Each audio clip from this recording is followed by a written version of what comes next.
So TMX 125 na kaliskis, 200cc conversion. So yung mga ginawa natin dito mga kabro, yung crankshaft, patayin muna natin. Trip muna natin pala.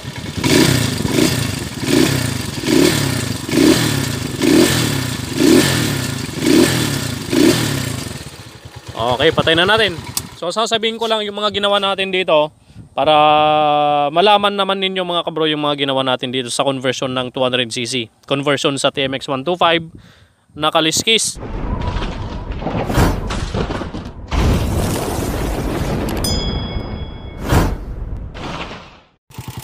At dahil na unang dumating itong Rider 150 car mga bro, dahil napakaingay, napakalagitik ng kanyang andar, unahin muna nating ayusin tong motor ni kabro from Cabanatuan, Nueva Ecija.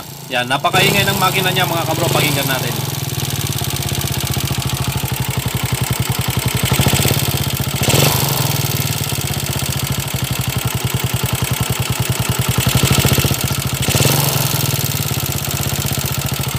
Ingay.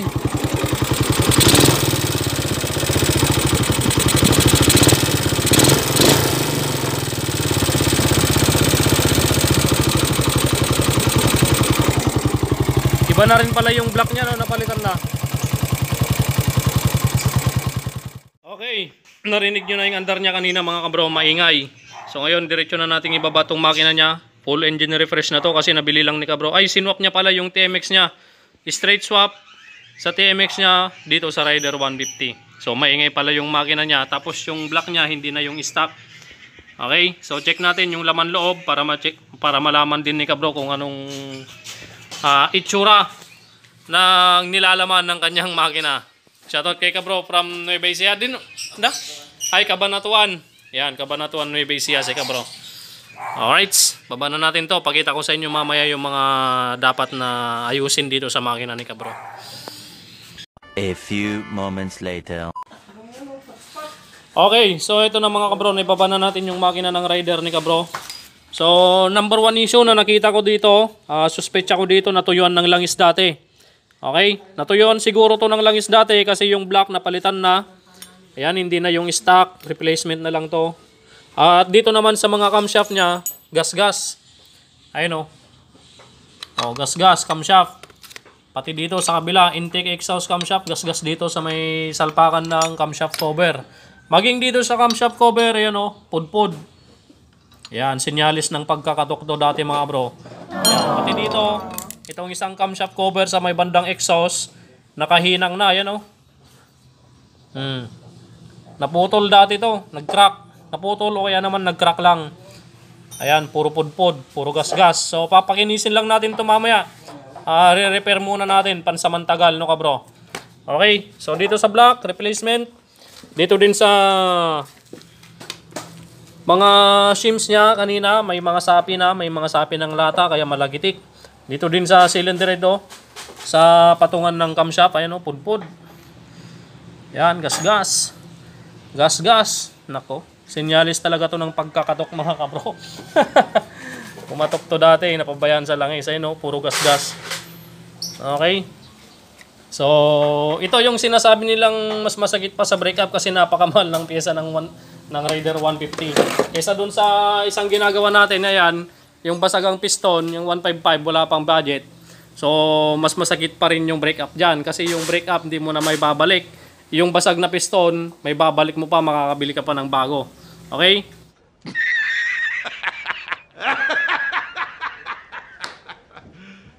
You serious? Dito na tayo. Sa sigunyal pa niya, mga kabro. Malakas ang gewang ng sigunyal. Ayan o. Kita mo, Dave? O, sumasayaw, mga kabro, yung sigunyal. Napakalakas ng gewang. So, ngayon, papalain pa natin to. Alright. Mapa dito sa may bandang magneto, napakalakas na ng gewang, pati dito sa kabila. Yan o. Okay, so biyakin na natin to, dadalhin natin sa machine shop, papalain natin tong sigunyal. One eternity later. Okay mga kabro, nabaklas na natin at napalay na natin yung sigunyal. At makikita nyo sa kanyang sigunyal, nakabalance. Ayun o, may mga tinanim sila. Tanimbala yata to O, tanim bala, kabilaan, may tanim. So, nakabalance tong sigunyal ni kabro. Wag lang sanang matanggal yung mga tinanim nila. Dahil kapag yan natanggal, sa bilis ng ikot nito, delikado tong connecting rod, masisira. Okay? Butas-butas ka. Ayan, so assemble na natin, pinalign na natin to. Wala tayong nahanap na balancer gear, ay balancer damper. Yan, dahil medyo may kalug na rin to. Yan, takpan na natin. Lalo to, may kalugo. Di bali mapapalitan yan. Convert to 200cc, TMX 125 na kaliskis mga kabro. From Talugtog, Nueva Ecija, Uncle. Yun, shoutout kay Uncle. Yan, convert natin yan sa 200cc. Wow, si Uncle ang nakauna sa conversion natin sa 200cc. Pasensya na po sa mga nahuling nagtatanong. Sayang tagagimba. First come, first serve. Ayan, first come, first serve po kasi doon sa conversion kit natin. So, ayan na, kakabit natin sa motor ni Bossing. TMX 125 na kaliskis at bago yan, bago natin narapin yung motor ni Uncle, yan, binabaklas na. Dito muna tayo, assemble na natin tong makina ni Kabro. From Cabanatuan, Nueva Ecija naman. Yan, tapusin na natin to. 2 very boring minutes later. Okay, so update sa Rider 150 na in-overhaul natin, engine refresh. So itong makina ng nakuha ni Kabro, tong rider na nakuha ni Kabro, hindi na siya sariwa. So kung baga sa makina, laspag na. Ilang beses na rin itong nabaklas kasi nakita ko naman sa loob ng makina niya, yung sigunyal, nakabalance. Tapos yung block, napalitan na dahil kumatok ito noon. Napalitan na ng block, replacement, tapos yung camshaft cover, tapos yung pinagpapatungan ng camshaft, puro gas-gas. So indikasyon na natuyuan ng langis to dati. Yan, so natsambahan lang ni Kabro. So ngayon pandarin na natin. Narinig nyo naman yung andar niya kanina.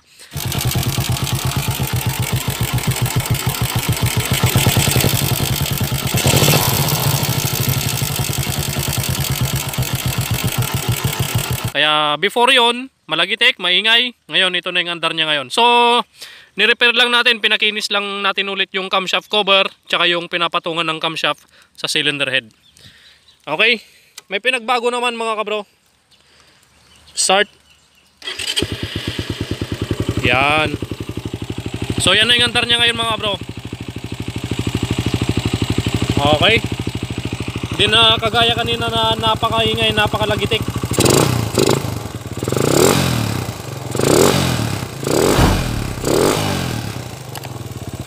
Okay.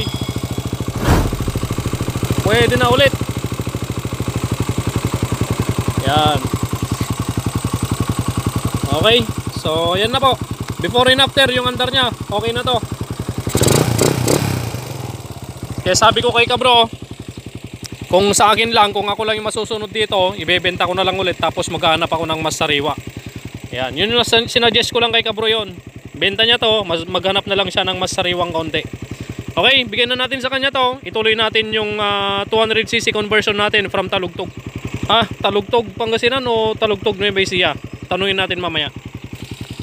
Bro, ingat ha. From Cabanatuan. Ingat bro. Thank you, thank you.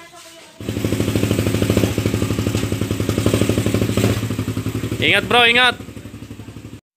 At dahil tapos na natin yung Rider 150, ituloy na natin yung 200cc conversion natin. A few moments later. Okay, update sa 200cc conversion natin mga kabro. So dito sa sigunyal, pinaturno natin to. At pinagaya natin yung stock na sigunyal. Yan, para may pasok natin yung magneto. Yan. Okay, so yan, CG200 sigunyal, crankshaft. At dahil TMX 125 na kaliskis itong ginagawa natin mga bro, bale pinaluwang pa natin itong kanyang crankshell para magkasya yung sleeve ng cylinder block na CG 200 pang malakasan 65.5. Ayan, 200 cm yan mga kabro, 65.5 na cylinder block with piston. Okay, pang malakasang cylinder head yan mga kabro, which is 3227 big valve yung gamit nating cylinder head yan. Okay, yung kasamang valve spring nito ay ipinalit natin yung stock na valve spring ng TMX 155 or 125. Okay, assemble na natin to. Okay, so dito naman tayo mga kabro, share ko lang yung ginawa natin sa marahil sa iba alam na nila yung diskarte dito. Dito sa may bandang magneto yung tornilyo niya. Okay, sa TMX 155 kasi nakalabas yung thread kagaya nito. Yan, nakalabas yung thread dito. So dito naman sa conversion natin sa 200cc, nakalubog yung thread. Yung thread mismo nasa loob kagaya ng mga China motors, TMX 125 Alpha, Rusi, EXT, nasa loob yung thread. Okay? Yan. So ngayon, yung tornilyong gagamitin natin pang Alpha 125 din, kagaya ng mga Rusi. Okay, dito na natin lalagay dito. Yan. Kung yung stock niya nasa labas yung thread, ito naman nasa loob. Alright. Yan, nailagay na natin yung cylinder block mga kabro. Siyempre, top dead center check. Yun o, napakaganda mga kabro. Oh my God! Wow! Yan. Napakaganda ng top dead center niya. Top dead center muna natin. Yan. Yun o. Kasanting, lalo na kapag may hawak kang kape. Yun. Gatas yan pare ha. Gatas. Uy, sana all gatas. Bakit sa akin kulay itim? Labo! Mukhang unfair yata tayo ha. Okay. So yan. Higpitan na natin tong tornilyo. Tapos lagay na natin yung cylinder head na CG200. Big valve, 3227. Yan. One eternity later. Okay, tapos na natin yung conversion natin mga bro sa 200cc. Yan. So, TMX 125 na kaliskis, 200cc conversion. So, yung mga ginawa natin dito mga kabro, yung crankshaft, patayin muna natin. Trap muna natin pala.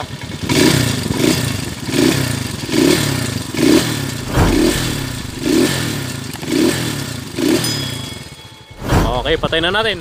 So, sasabihin ko lang yung mga ginawa natin dito para malaman naman ninyo mga kabro yung mga ginawa natin dito sa conversion ng 200cc. Conversion sa TMX 125 na kaliskis. So, crankshaft, yung sigunyal ng CG200. So, pinatorno natin sa machine shop para may pasok pa rin natin yung stock na magneto. Yung dulo lang ng sigunyal, yung salpakan ng magneto yung pinatorno natin dyan. Tapos, nagpalit tayo ng CG200 65.5 na cylinder block at CG200 na big valve 3227. Okay? Nagpalit din tayo ng cam follower pin bolt pang TMX 155. Tapos yung stud bolt, nagpalit din tayo ng pang TMX 155. Tapos push rod pang CG200. Okay? So dito naman sa panggilid, nagpalit din tayo ng high speed pang TMX 155 din yung panggilid na nilagay natin dyan. Okay, so sa carburetor din, kinorsunada ni Bossing yung stock carbs ko na original. Yung nakakabit sa Skygo Boss 150 natin. Yan, original na carburetor ng TMX 155 na pang CDI. Kinorsunada ni Bossing, binayaran na niya kagad. Kasi nagloloko-loko yung carburetor nitong dati na nakakabit. Kaya tinanggal ko, tinesting ko yung carburetor natin. Is napakaganda ng andar. Okay, so yan po yung mga ginawa natin sa motor ni Bossing from Talugtog, Nueva Ecija. Alright, 200cc conversion sa TMX 125 kaliskis. Yun o, one click. Okay na. Ayos. Ayos mga kabro. Okay, bigyan na natin kay Bossing para makauwi na rin siya. Ingat. Ingat. Sige boss, break in lang ha, madi pa lang tatawin.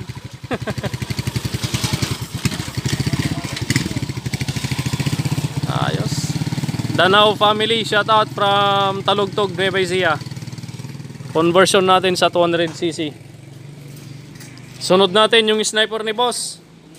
Tune up change oil, convert sa 200cc. Si boss from Bautista, Pangasinan. At si Uncle naman, nilagyan ng wirings ng pang contact point yung kanyang Rusi 125. Ayos. Conversion. Uncle. Walang CDI, tsaka walang salpakan ng charger na 4 pin, ay na 5 wires. Nilagyan na lang nung magbayaw. Okay, maraming salamat po sa inyong panonood. At yung ating Skygo Boss is wala ng karburador. Yeah.